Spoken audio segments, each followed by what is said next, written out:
غضب خدا هم. الله در بالای اینها غضب کرده. حدیثی صحیح است برادران و خیلی بگیم الله را پناه طلب کردن در کار که ما از زمره یکی از اینا نباشیم. 4 نفر در غضب خدا هم. 1 البیاع الحلاف.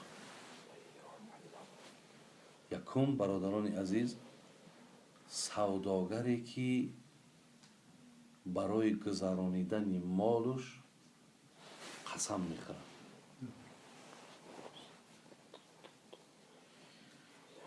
بیاع الحلاف، سوداگری که برای مالش گذرانیدن دروغ گفته است لیکن قسم میخورد. همون مالش با همون گارانتی که داده است با همون هیچ وقت موافق نیست، ولی برای آن که همین مالی من گذر کند قسم میخورد. قسم ها میخورد که تا همین مالش برادر عزیز گذر کند. یکم نفری را که در حدیث پیامبر یادآور شدند، نفری هست که دروغ، مقصد قسم هم که خورد، اگر همون چیزی را که اگر حقیقت باشد، همین انگور مقصد ازبکستانه، اگر بگه برادر همین یقین ازبکستانه، او با والله قسم ازبکستانه. شر نیست که من ایرا از امریکا بگم یا شر نیست که ایرا من از دیگر مملکت بگم. اگر قسم خورم لیکن ببینم که همون آدم ازبکی را نمیگیره و امریکایی را میگیره و ما بگم همین امریکایی تا بگیره همون، در زیر همین برادر عزیز ما و شما داخل میشیم. ولی حدیث خواندم او روز از جناب مسلم، امام مسلم در کتاب معتبرش میارد، راویش حضرت ابوذر غفاری است. میگه پیامبر گفت که ثلاثه لا یکلمهم الله یوم القیامه ولا ینظر الیهم ولا یزکیهم ولهم عذاب علیم. فقال ابوذر خابوا و خسروا من هم یا رسول الله. برادران، 3 نفری هست که الله با اونها روز قیامت صحبت نمیکنه، با اونها نظر نمیکنه، اونها را پاک نمیکنه، با اونها در عذاب خدا هست. ابوذر غفاری میگه وقتی این سخن از زبان حضرت شنیدم گفتم خابوا و خسروا من هم یا رسول الله. فقرأها 3 مرات. میگه همین گپ 3 بار گفت پیامبر. خداوند با او گپ نمیزند، او را پاک نمیکند، با او نظر نمیکند، برای عذاب دردناک است. ابوذر میگه 3 بار که تکرار کرد، بعد گفتم خابوا و خسروا، خوار و ذلیل شدند. حضرت اینها کیا باشند؟ بعد میگه پیامبر نازنین گفتند المسبل والمنان والمنفق سلعته بالحلیف الکاذب. یکم کسی که پاچش گفت کشال میکنند از روی کبر، پاچه را کشال میکنیم به زمین کشیده میبریم به خاطر تکبری. خب 1 دویمش منان، کسی که یک خدمت در راستت میکنه و منتت میکنه. چگونه سوره بقره والله علم آیت 264 بود، او روز دیدم. الله میگه اعوذ بالله من الشیطان الرجیم ولا تبطلوا صدقاتکم بالمن والأذی. شما احسان و خیرهاتونه با منت و با آزار باطل نکنید. یعنی وقتی که من منت گذاشتم، ای برادر دستگیری من بود، اگر نه تو هیچ کنه بودی، این منت گذاشتنه. آیا من مقصد همون روزای سخت دست نگرفتم یا دیگر، یعنی یا در هر جا گفتن که فلانی او هیچ کنه بود، او هم با 4 تنگه من مقصد با این دستگاه و دکان رسیده. الله میگه همون کارهایی که کردین وقتی این سخنها را در عقیبش گفتین، شما همه خیر احسانتون از بین بردید. خدا رحمت کنه عبدالرحمن جامی را سخنی خوب میگه. میگه به دندان رخنه در پولاد کردن. به دندان رخنه در پولاد. پولاد هم میدونی نه؟ آهنه. اوی به دندان رخنه کردن این کاری آسون نیست. خب در همون پولاد اگر بگن که به دندانت خط بکش میکشم. به دندان رخنه در پولاد کردن. به ناخن راه در خارا بریدن. اگر راهی سنگ خارا، سنگ خارا میگن، اگر همون را بگن که به ناخونت جویبار که میکنن. با فرق سر نهادن 100 شتربار. بالای سرم ده اگر بگن 100 شتربار ما بار میکنم گفت. زی مشرق جانب مغرب دویدن. اگر به شرطی که بگن ای مشرق تا به مغرب میدوی قرار نمیستی میدوم. با پیل که دیده آتش پاره چیدن. اگر بگن که با همین میجد آتش پاره ها را باید بچینی. بسی بر جامی آسان تر نماید که باری مینتی دونان کشیدن. برای من جامی این آسان تره. این چیزهایی که گفتم از او یکی یک کس مرا مینت کنه.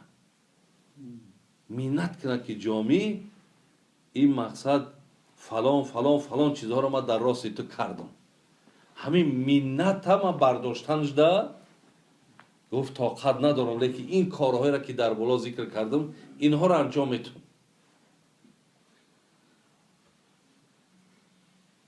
برای همین برادر عزیز و گرامی یکم بین 3 نفری که بود. یکمش آدم پاچش کشال میکنه به خاطر تکبری. دویم کسی که مینت میگذارد، خدمت‌های کردگیش در رود مینت میکنه.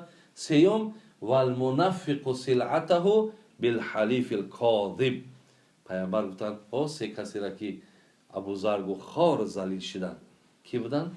یک تاییدگشون نفری هست که با قسم‌های دروغ مالش میگذرانه. اینجا هم برادرای عزیز حدیث مسلم هم باز همین را یادآور شد. بالا 4 نفره باز حضرت یادآور شد که در غضب خدا هستند. یکیش همین بوده است. دویم والفقیر المختال. دویم نفری برادر در غضب خدا بوده است. میگه کمبغلی که تکبره. اکو اصلا تکبری نه برای پولدار نه برای کمبغل، برای هیچ کدومش خیر نیست. لیکن پولدار معلوم است که با پولش تکبری میکنه. لیکن این کمبغل چی درد داره؟ این با چی مثال دغدغه و دبدبه میکنه؟ تو مثال آدم هر چی تکبر میکند همین مالداریش، بعضیشان نه همه را با. لیکن والفقیر المختال دویم آدمی که برادر در غضب خدا هست، کمبغلی که بازم کمبغلیش با بسیار تکبری میکنه. اصلا برادر عزیز کبر بسیار چیزی بدی هست. یگان خیر و خوبی در این است. خدا رحمت کنه حضرت جنونی را میگفت اصلت از قطرمنی لایق تو نیست منی. اصل تنیگه کنید تا ایمنی. وقتی ایمنی باشی با چی منی میکنی؟ اصلت از قطرمنی لایق تو نیست منی. از راه باول شدی کبر و منی ها چی کنی؟ اگر پیدایش تا نگاه کنی ای راه باول آمدگی. تو همان جیفه ای این حسن و جمالی تو از اوست. باش خاطره ای او میلی به بالا چی کنی؟ عزیزا هشدار من میتن. یک بارک بیاد من میارن که آخیه بار تو خطا دیگه که ای کجا آمدی؟ و میگه در زمانای پیامبر صلی الله علیه و سلم هم یک آدم بسیار همیتا تیفاش پام کردگی میگه ره میگشته است. وقتی میگه ای حضرت پرسیده است مرا میدانی من کیم؟ پیامبر گفتن بله میدونم تو نفری هستی که از راه دو باول به دنیا آمدگی، از راه دو باول تو به دنیا آمدگی. همین از گفت شخصیتی تو همینه گفت. زین لحاظ برادر عزیز، نه از کمبغل نه از بای هیچ وقت کبر خیر نداره، هیچ وقت. خدا رحمت کنه حضرت رومی را یک شعر عجیب داره، میگه که کبر سخت است از فقیری سخت‌تر. ای کمبغلی دا میگه کبر گنده ای. کبر سخت است از فقیری سخت‌تر، روزی سرد و خانه سرد و جامه تر. بیرون برادر عزیز سرد ای، بیرون خنک، درون خانه خنک، با جامعه که در تنه تای تر ای. همون حالت میگه چه خیلی حالت ای، از همین حالت دا میگه این خیلی خوبه، میگه ای ایده کبر گنده ای. تکبری بسیار گنده بوده است، هیچ خیری نداره. دویم و الفقیر المختال بوده است. سیوم و شیخ و زانی، موی سفیدی که زنا میکنه. ببینید موی سفید زیناکار در غضب الله هست برادر عزیز. الله میگه من یارا بد میبینم. همین 4 طایفه که هست دو تاشا گفتیم. سیمش موی سفیدی که پایبند زنا باشد. ولی و فیر ممکن ماها اکوا خوردگیم بهتریش. شاید شما هم واخورده باشین که موی سفیدی که زنا میکنه. نمیگد که من در 60 در 70 مقصد دیگر تمام مرگ بر من نزدیک است، لیکن به همین کار دست داره. زنا برادر عزیز هم برای جوان هم برای پیر همه حرام است، رخصت نیست. خواه جوان باشی خواه پیر باشی در غضب خدایی. ولی اینجا در اشاره به سوی موی سفیدی که میلی به زنا داره. چهارم برادر عزیز نفری را که پیامبر نازنین گفتن که الله اینها را غضب کردگی است. و الامام الجائر، پیشوایی که ظالم باشه. ببینید پیشواها برادر عزیز اگر ظالم باشن، خواه وی پادشاه هست، خواه وی امامی که در مسجد امامی میکنه، اگر ظالم باشه، اگر حق رعیت و بنده های خدا را اگر رعایت نکنه، الله افتاد وی در غضب منه.